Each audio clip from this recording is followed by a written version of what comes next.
Previously on Warhammer 40,000 Into the Maw. After a strangely effortless battle, the Indomitable Wrath was sent to investigate a silent Imperial outpost. What they found was horror. The outpost and its defenders had been entirely consumed by the Tyranids. Stripped down to raw matter, digested into nothing. Upon returning to the fleet, they learned the Hive was near. The battle began soon after. Though the crew fought bravely and scored a major kill, their ship was crippled by a sudden Tyranid strike. Powerless and adrift, they watched as a massive bioship descended upon them. There was no escape, no rescue. The Indomitable Wrath was swallowed whole. The Indomitable Wrath was no longer a ship. It was prey, a ruined, lifeless husk, gripped in the monstrous tendrils of an impossibly vast Tyranid bioship, its form a grotesque fusion of organic horror and predatory instinct. Its gaping maw, lined with gnashing, chitinous mandibles, was swallowing them whole. The hull buckled under the pressure, entire sections of adamantium plating peeling away like decayed flesh, exposing the ship's raw insides to the devouring embrace of the bioship. The once proud war vessel shuddered violently, its metallic frame screaming under the force of consumption. Then came the acid. A torrential flood of hissing, boiling organic slurry erupted from the Tyranid tendrils, cascading through breached hull plating, sloshing into corridors, vents, and open chambers. It was not simply a corrosive substance, it was alive. Tiny, writhing organisms swam within it, pulsing, shifting things, their squirming bodies filled with needle-like appendages, hungrily latching onto anything organic. The Indomitable Wrath was no longer dying slowly. It was being digested, and so was the crew. The first to die were the engineers. Engineering Bay, Deck 12. A dozen men and women, still frantically trying to restore power, were drowned in the rushing tide of organic death. One of them, Enginseer Primus Valt, was the first to scream as the acidic biomatter enveloped him, clinging to his flesh like a living cocoon, burrowing into his muscles, his veins, his bones. His metal augmentations corroded instantly, his flesh sloughing off in steaming chunks, revealing bone and sinew as the bioorganisms burrowed inside. He collapsed, still screaming even as his organs liquefied, his bones split apart, and something else took his shape, writhing inside the empty cavity of his body. And then it moved. One by one, the rest of the engineers were consumed. The acid crept through their boots, their clothing, and into their flesh, unraveling their bodies with slow, agonizing cruelty. Some tried to run. Some screamed prayers to the Emperor. None of them made it to the door. On the bridge, the first grotesque tremors shook the floor beneath them. Gaius, Voss, Vargas, Hale, Vale, Jast, Orpheal, Solus, Quint, Rivus, and Thorn were all still at their stations, still alive. But their fate was now a waiting game. A wet sound like meat being pulled apart echoed through the ventilation shafts. Then the ceiling burst. A flood of boiling, viscous liquid erupted from the vents, splashing onto the bridge floor. The smell was immediate, a putrid blend of rotting flesh, acid, and raw biological decay. Something moved inside the sludge, something alive. Helmsmaster Orin Vale was the first to react, his instincts kicking in, his hands grabbing for his sidearm. He was too slow. The first bioorganism, a writhing, leech-like horror with too many mouths and far too many legs, latched onto his forearm. Veth, get it off! Then another latched onto his neck, and then a dozen more. Tiny needle-like appendages punctured his skin, burrowing beneath the flesh, expanding inside his veins. He let out a choked, wet scream, his fingers spasming, his eyes rolling back as his body seized violently. Then, his chest burst open, a horrific spine tendril ripped through his ribcage, a pulsating mass of twisting flesh and shifting bone pouring out from his chest cavity. Orin Vale was dead, but his body kept moving. The thing inside him kept moving. Jast vomited. Solace let out a sharp breath, her medici instincts warring with the raw horror before her. Voss stumbled backward, eyes wide with disbelief. We can't fight this, Captain. Hale muttered, his voice barely above a whisper. It's already inside. Gaius said nothing, because he knew. Then the acid found Master of Vox Arlen Jast where he stood, his boots slipping as the burning, churning bile engulfed his lower legs. He screamed, but it was high-pitched, weak, more of a whimper than a cry of defiance. His fingers clawed at the Vox console, but his skin was already peeling, flesh sloughing away in thick, wet sheets. The acid worked fast, but not fast enough to be merciful. His knees buckled, sinking into the boiling sludge, his body collapsing into the liquefying remains of his own legs. Jast reached toward Gaius, mouth trembling, trying to speak, trying to say something, anything. But there were no words left. His throat melted before he could finish. The acid swallowed him whole, leaving only his skull, half formed, half dissolved, floating like driftwood in the tide. The Master of Vox was gone. Arms Master Garrus Thorn was not a man who hesitated. He had fought in boarding actions against Eldari corsairs, held the line against the Greenskin menace, and had personally executed deserters with his own hands. He was fearless. But there was no bravery here. When the acid reached him, he did not scream. He drew his bolt pistol and fired into the flood, his teeth clenched, jaw set, as if he could kill the very thing that was unmaking him.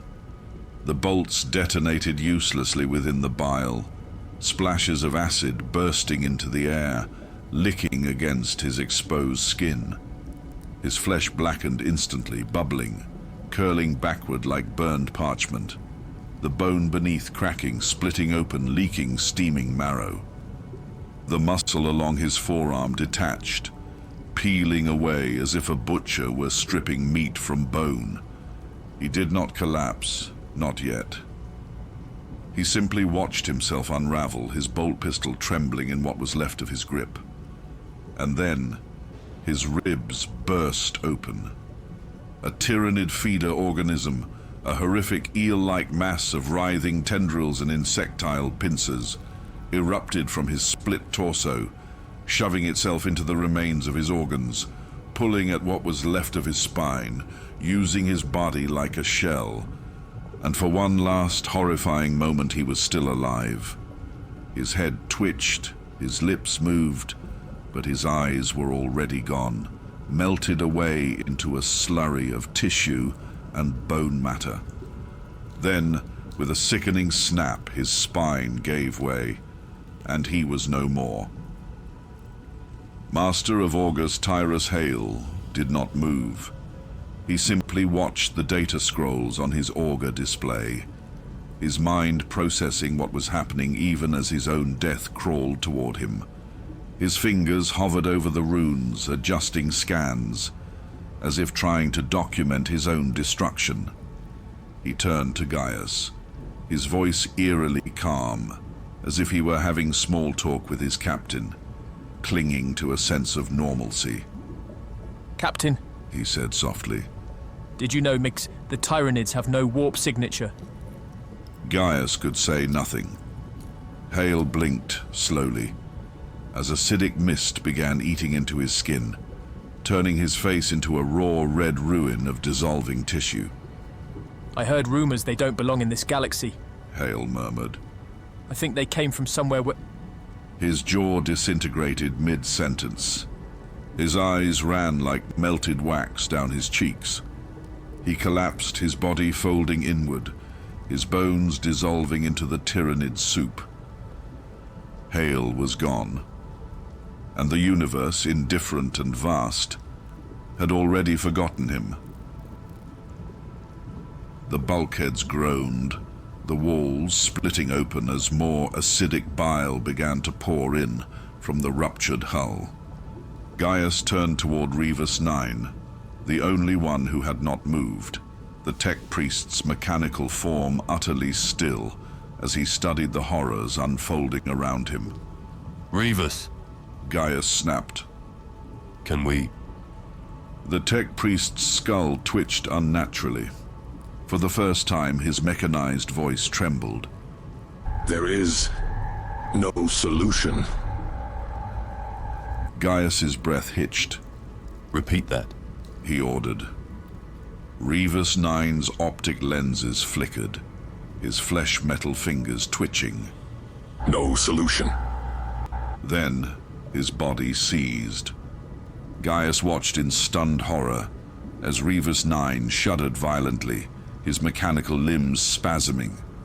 From inside his armored frame, the Tyranid bioacid had already reached him, burrowing through his augmetics, melting through metal, liquefying flesh. The tech priest's skull plate split open with a sickening crack, revealing something pulsing, writhing, growing. And then he collapsed. Steam rose from his twitching frame. There was nothing left of him inside, just hollowed-out flesh and burned metal. Revis 9 was gone. The bridge was breaking apart. The walls peeled open, revealing twisting veins of living Tyranid biomass, growing, expanding, absorbing everything. We need to get out of here. Solace shouted, her breath ragged, her body shaking. Gaius barely heard her. He was staring at the viewport, at the horrifying, gaping maw of the bioship, now fully closing around them, sealing their fate. This was not a battle. This was not war. This was a meal, and they were already inside its throat. The crew of the Indomitable Wrath was dead. They just hadn't stopped breathing yet. The bridge was unrecognizable. The walls, once reinforced adamantium, had been peeled away, their edges curling like rotting flesh, exposing the vein-like growths pulsing beneath. The air reeked of something unnatural, boiling enzymes, the stench of burning meat, and a foul, wet, organic musk that had never belonged inside a human-built vessel. The ship was gone. Only the carcass of something once Imperial remained. The last survivors, Captain Havelock Gaius, First Officer Linara Voss, Chief Tactical Officer Ren Vargas, Chief Medicae Veria Solis, Commissar Julian Orfiel, and Navigator Syra Quint, stood surrounded by the horror unfolding around them. The acidic tide surged forward, slow, deliberate, ravenous, an ever-consuming mass of pulsing, chittering things, swimming in the sloshing biomatter, writhing with voracious hunger. Gaius stood motionless, his back straight, eyes fixed on the horror rushing toward them. He had always known death was coming. He had never imagined it would look like this. Commissar Julian Orfiel stood in the center of the chaos, unmoving. The acid licked at his boots, curling around his legs, but he did not react. He simply closed his eyes, his lips moving in silent prayer. Faith is stronger than flesh. he whispered. Faith is unbreakable. And then he stepped forward, directly into the maelstrom of Tyranid sludge. His uniform burned away in an instant, the golden aquila upon his chest dissolving into nothing. His flesh peeled in long, wet strips, sliding off his muscles like overcooked meat. His bones snapped, split apart, revealed themselves. Still, he walked. Still, he whispered. Faith is stronger. And then, the acid reached his throat. His voice was gone. A sputtering, pathetic gurgle replaced it. And then, so was he. Syra Quint's blindfold was gone, torn away by the hungry tendrils creeping from the walls. Her third eye, the unnatural warp-touch gift of her bloodline, was exposed, staring into the growing organic abyss before them. She had been silent since the bridge collapsed, her breathing shallow, erratic, her face drained of all color. Now her lips moved. I can hear it. Voss turned toward her, panic flashing in her storm grey eyes. Quint, look at me. It's speaking. She wasn't whispering anymore. She was mouthing words that had no human origin. Her fingers trembled, reaching for her temples, her third eye fluttering wide in unnatural spasms. It sees me. She murmured, voice too calm, as if in the grip of something far greater than herself. Then she screamed. Not a human scream. Not a sound that could exist in the mortal realm. It was a sound of folding reality, of warping flesh, of something inside her mind being ripped apart from the inside. Her veins turned black, pulsing with Tyranid corruption, stretching outward like writhing worms beneath her skin. She convulsed violently, her body breaking itself in unnatural, grotesque movements, her spine twisting, her limbs jerking at impossible angles. Then, her skull split open, not burst, not shattered, opened, like a hungry mouth. From within, a mass of tendrils unfurled, twisting out like roots digging through her flesh, her bones snapping one by one, as the thing inside her pushed outward. Her eyes rolled back, her breath choking in her throat, her body now nothing more than a hollowed-out husk moving without her. Then she collapsed into the acid, her skin melting away, her bones disappearing beneath the sludge, and Syra Quint was gone. Vargas had spent his life calculating battles, reducing warfare to a precise mathematical formula of loss versus gain. He had always believed in control, but there was no control here. The acid surged forward, the biomass thickening, growing, mutating, as the ship digested its prize. We need a plant, he bellowed, voice raw, his tactical mind scrambling for any answer, any strategy. There is no plan. Voss whispered, her voice breaking. Vargas ignored her. He turned to Gaius, his eyes wide with desperation. Captain, there's still a way. If we can reach... Something latched onto his foot. He froze. A tendril, slick with pulsating flesh, had wrapped around his boot, its tiny, needle-like barbs sinking into his flesh. He kicked wildly, trying to shake it loose. But then another latched onto his wrist, then another, and another. The tendrils pulled, Vargas's body wrenched backward, his fingers clawing at the bridge floor, his muscles straining, fighting. Help me! Voss lunged forward, grabbing for his arm. But then the tendrils tightened, a wet sound, like meat tearing away from bone. His right leg was ripped from his body. He screamed, blood pouring across the deck. Then his left arm followed. Then his torso split down the middle, his rib cage cracked open like a butchered animal. By the time his head was pulled under, he was no longer screaming. He was just more food. Solace watched Vargas die, her hands shaking. She had spent her life saving men like him, and now there was no one left to save. Her mind whirled, her medici training screaming at her, demanding she act, demanding she fight, demanding she do something other than stand here and wait to be dissolved. She turned toward Gaius and Voss, her hands trembling, her breathing ragged. You have to end this. Gaius's gaze snapped to her. She didn't blink. Her voice was calm even as the bridge collapsed, even as the acid reached her boots, even as her own death coiled around her like a noose. Kill yourselves. She said. Don't let it take you. Voss's breath hitched.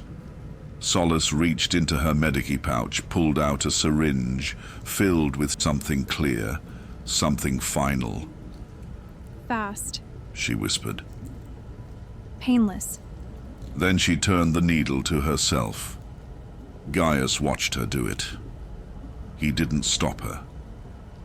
Solace pressed the syringe into her neck. She exhaled. Then, her body collapsed into the acid, melting away before she ever felt the pain. Her last mercy. The bridge was breaking apart. The acid consumed the consoles, the bulkheads, the ceiling, everything. Captain Havelock Gaius and First Officer Linara Voss were the last ones standing. And before them, the Tyranid bioship's throat yawned wide, a chasm of pure annihilation, lined with rows of gnashing skeletal ridges, leading into the endless void of digestion. The Indomitable Wrath was gone. The crew was gone. And soon, so would they be. The acid had reached their boots, eating away at the reinforced plating, pulsing hungrily as it climbed their bodies, devouring inch by inch. Voss let out a ragged breath, turning to Gaius. Her expression was tired, but she was still standing, still facing it. She nodded once. Gaius understood. Slowly, he removed his officer's cap, letting it fall into the bile, watching as the acid ate through it effortlessly. He turned to Voss. She was already raising her sidearm, a bolt round to the temple, a quick, merciful end. She was gone before she hit the floor. Gaius exhaled. He reached for his own bolt pistol, fingers curling around the grip, his breath slow, steady, resolute. And then, the floor vanished. He had lost. They had all lost. The entire frigate was absorbed, its decks, its walls, its crew, everything sinking into the living horror of the biomass. There was no wreckage. There were no survivors. There was only the horrific slurping sound of a great insatiable hunger, devouring all that remained. The Indomitable Wrath was gone. The battle still raged. The Imperial fleet fought on. The Hive fleet consumed. But the Indomitable Wrath had vanished into the endless hunger of the void. No one would find their bodies. No one would remember their names. They had simply been eaten, like everything else. And in the cold darkness of space, the war continued, uncaring. And now there was only silence. There were no final words, no last stands, no desperate, doomed cries of defiance. Only silence, The Indomitable Wrath, once a proud vessel of the Imperial Navy, once a cathedral of war, once the home of thousands of souls, was gone. Its bulkheads, its walls, its decks, all of it peeled apart, digested and broken down into its basest components, fed into the unfathomable biomass of the Hive fleet. Flesh, metal, bone, ceramite, none of it mattered. Everything was reclaimed. The crew, their names, their ranks, their histories, their victories and losses, all of it was erased in the boiling tide of organic consumption. There would be no records of their sacrifice, no monuments in their name, no memorial services for the lives they led. There was only the end. The Indomitable Wrath, and all who served upon it, had ceased to be.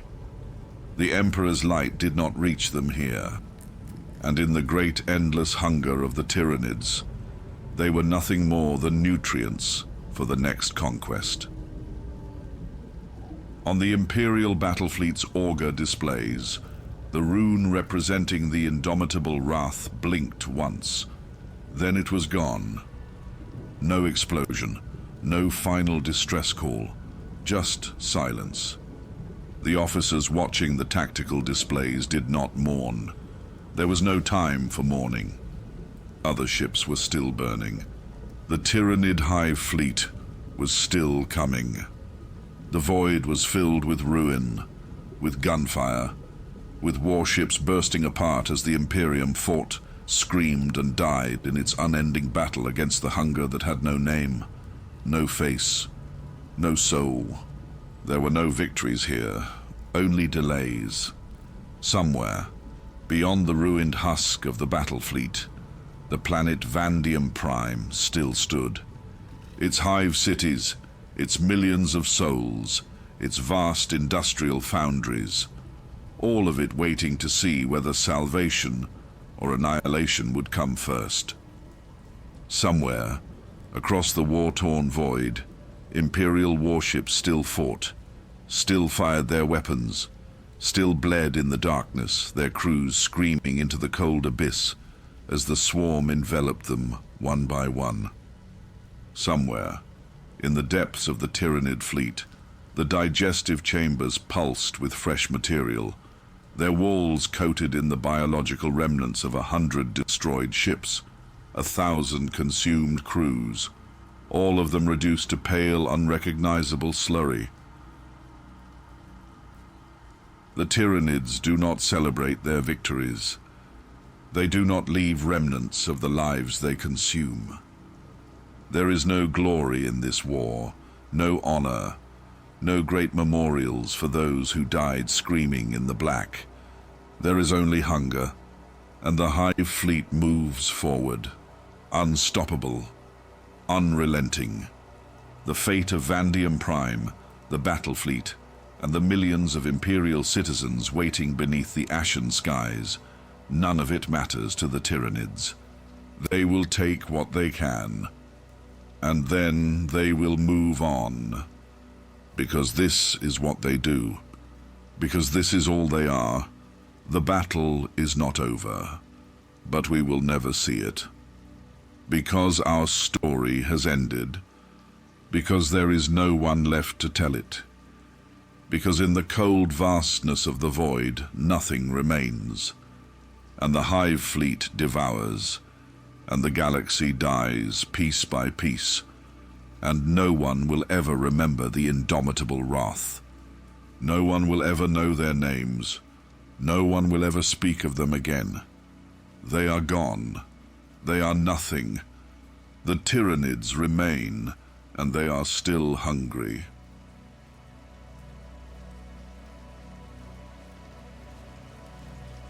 Alright guys, I hope you enjoyed it. That was the third part of, I didn't really title the series, so it's the third part of it.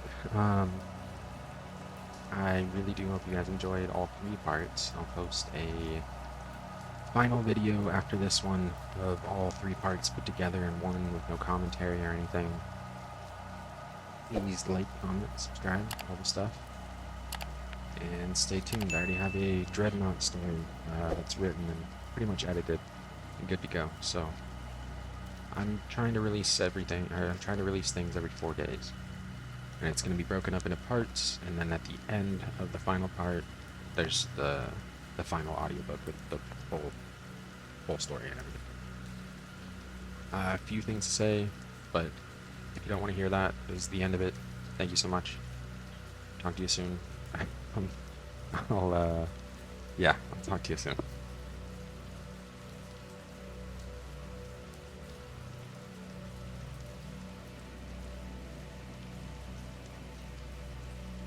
Okay, so the only thing that I have to say about this one is pretty clear, I think. It was way too much. There were so many characters that I ended up having to kill off and stuff, and I had to kill them off in interesting ways since I already developed them and stuff, so that was difficult to pace out. It wasn't difficult to write, it was fun to write, but it was difficult to pace out.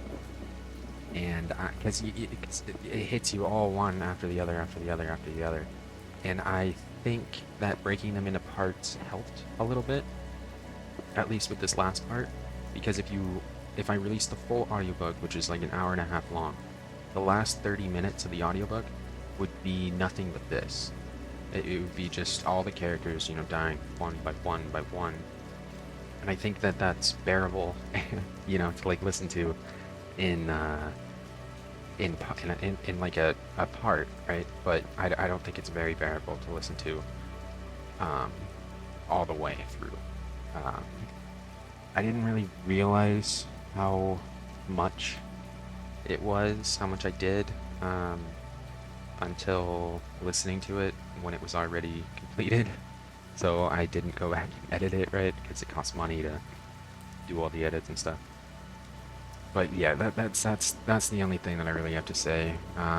It's just too much, and I'm kind of disappointed with how it is, because it's kind of like, okay, I get it, like they're dying in horrible ways. Okay, now we're doing the 6th one. Okay, all right. Oh, now we're doing the 8th one still. Oh, okay, and it's just like it's just the pacing is fucked. So there's that. I was a little disappointed with how it turned out. Not the descriptions. The descriptions are fun. I was definitely too, if I can say one thing, I was definitely too descriptive, I would say. Like, I didn't leave much to the imagination, which is a fault of mine. I'm very descriptive. But yeah, I don't know. Now I'm just rambling or something. I hope you enjoyed it. If you listened this long, please like, comment, subscribe. Well, if you listened this long, you probably already subscribed. I don't know. Stay tuned for the next one. 4 days it'll be... Someone just called me. 4 days it'll be the full story of this one, hour and a half long, and then 4 days after that I'll release the first part of the Dreadnought, and then 4 days after that the second part of the Dreadnought, and etc. So I hope you guys enjoy. Thank you so much. We're at 1,000 subscribers. Super cool. I keep saying that, but it's super cool. And yeah. I'll talk to you guys later. Thank you.